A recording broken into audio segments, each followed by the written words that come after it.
Welcome everybody. This will be part 3 video of my venture of making a key for this lock I got last week with no key and in the lock position.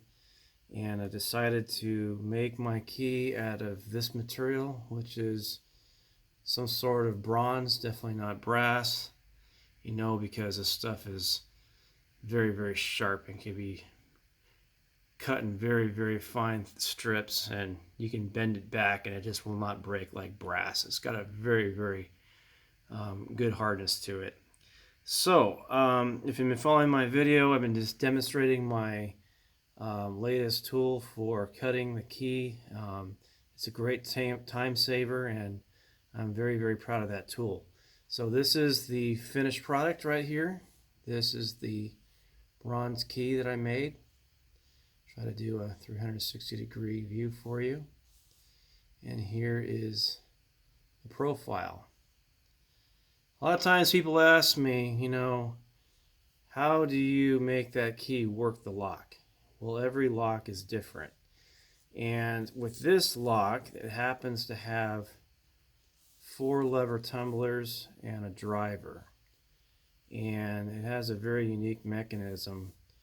And once you get the lock picked open, you have to gap gauge the, it's kind of like 2 different drivers on this thing. There's the immediate driver right above the key pin, and there's another one on the right.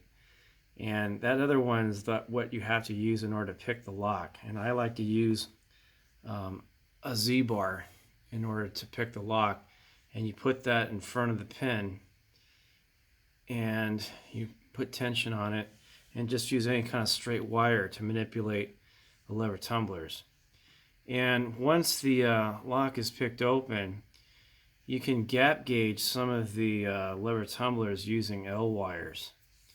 And another thing you want to do is you want to close the lock and watch the movement of the lever tumblers. You're going to notice that, well, in my case, there was 2 lever tumblers that didn't even move at all, and that's what these deeper cuts represent right here.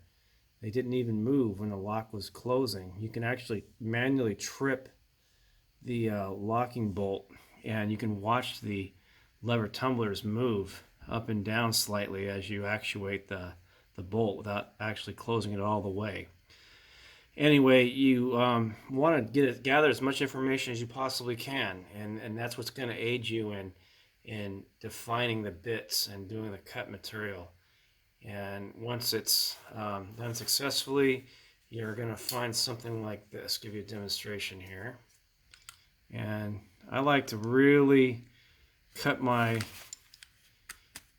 keys very thick. You can see it's very thick. I don't really like to make thin keys, so go ahead and turn that for you. Open. Open. And the only reason why you want to remove the key when locking is because of these scissoring dual tumblers, for lack of a better word. One's a driver and one's something else. Both of them are very thick, but you just don't want to get the key caught in between that scissoring, otherwise you'll not be able to close the lock correctly. Anyway, I hope you like what I did, and this is a very nice finished product, I think, and I'm very proud of it, and I hope you like what I've accomplished. Thank you for watching.